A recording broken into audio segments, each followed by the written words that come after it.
దేవుని పరిశుద్ధ నామమునకు మహిమ కలుగును గాక. పిల్లల భావన దేవుడు చాలా మంచివారు.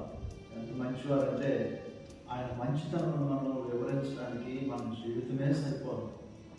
మన బ్రతుకుదినాలలో ఆయన చేసిన కార్యములను మనం ధ్యానిస్తూ మరి కృతజ్ఞత కలిగి జీవిస్తూ తప్ప ఆయనకు మనం ఏ ఇచ్చిన ఆయన మనము తీర్చుకోలేము. కనుక కృతజ్ఞతలమై జీవించటం మనకు ఇచ్చిన భాగ్యమై ఉన్నది. మరి మాటలు రోజు నేను వింటున్నామని విశ్వసిస్తున్నాను. కొద్ది నిమిషాలు దేవుని మాట చూడండి. మనం కొట్టేసి చూస్తాము అక్కడక్కడ ఒక ఐడియా జీవితాన్ని మార్చి వేస్తుందని.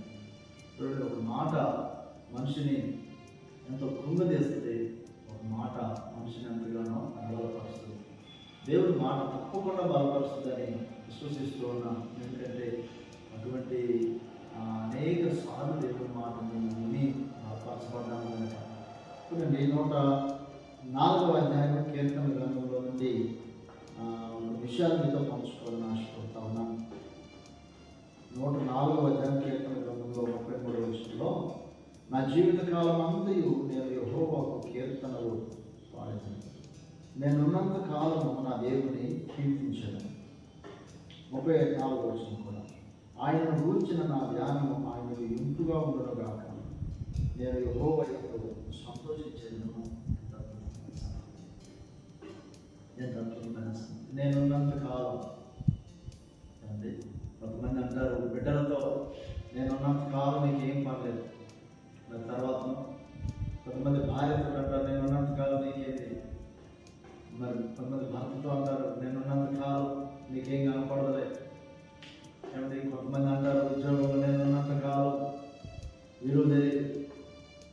అలాగా నేనున్నంత కాలం అని ఆయా వ్యక్తులతో, ఆయా వనరుల దగ్గర, ఆయా సందర్భాల్లో మరి ఏదో బెదిరించడానికో లేకపోతే ఏదో నిశ్చయించుకోవడానికో చెప్తూ ఉంటారు. కానీ మరి కీర్తనకారులు అయితే నేనున్నంత కాలం నా దేవుని స్తుతిస్తాను, నా దేవుడిని కీర్తిస్తాను, నా దేవుడికి దగ్గరగా జీవిస్తాను, నా దేవుడికి కృతజ్ఞుడినై జీవిస్తాను, ఆయన కూర్చున్న నా జ్ఞానం ఆయనకు ఇంపుగా ఉంటుంది, ఆయన నన్ను ఎంతగానో ప్రేమిస్తున్నారు, నేను ఆయనలో సంతోషిస్తూ ఉన్నాను. ఎంత అద్భుతమైన వార్త! ఈ అనుభవం ఎంత ఆశీర్వాదకరమై ఉంది. కనుక మన బ్రతుకు దినాల్లో మన నిర్ణయాలు ఎలా ఉన్నాయి, మన తీర్మానాలు ఎలా నడిపిస్తూ ఉన్నాయి.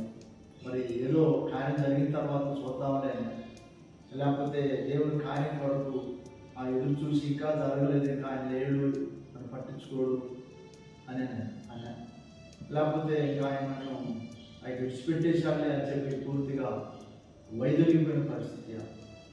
పరిశీలన చేసుకున్నాం.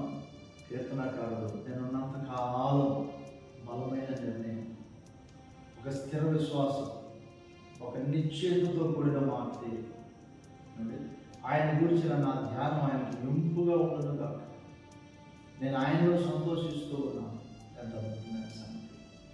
ఒక మంచి వ్యక్తిత్వం, ఒక స్థిరమైన విశ్వాసం, ఒక నిశ్చయతతో కూడిన మాట తీరు, ఇవన్నీ దేవునికి దగ్గరగా దేవుని హృదయాన్ని సంతోషపెట్టేవిగా ఉంటున్నాయి.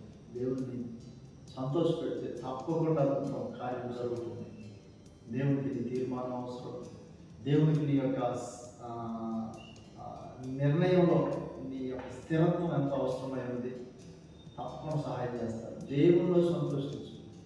దేవుడు అన్నారు ఉన్నవారు అనువారే ఉన్నాను అని అన్నారు. తప్పకుండా ఆయన సహాయం చేస్తారు. యేసుక్రీస్తు ప్రభు నిన్న నేడు రేపు ఏకరీతిగా ఉన్నానని శ్రమించిన దేవుని మాట మారనిది అయి ఉన్నది. తప్పకుండా సహాయం చేస్తారు. దేవుడిని హత్తుకొని జీవించు. దేవునికరంగా ఉండదు. దేవుడి ఇంటికి ఒక మాట మీ ఇంటిలో భద్రపరిచి ఆశీర్వదించిన కాక. ఆమేన్. తండ్రి మీకు వందనాలు. ఎంత అద్భుతమైన దేవుడు. మన హత్తుకొని జీవించడంలో మాకు సహాయం చేయండి. ఈ దినపు పనులు, ప్రయాణాలు, ప్రయత్నాలు మీ సన్నిధిని అనుభవించడంలో ప్రియలకు సహాయం చేయండి. మీ సన్నిధిలో ఉన్న సంతోష సమాధానం అనుభవించడంలో సహాయం చేయండి. మీ గొప్ప దీవెన ఆశీర్వాదంతో ఈ ప్రజలు నడిపిస్తున్నాం. తోడైతే సహాయం చేయండి. మా ప్రభువును రక్షకుడు యేసుక్రీస్తు ప్రభుత్వమైన నామములో వేడుకుంటున్నాం తండ్రి.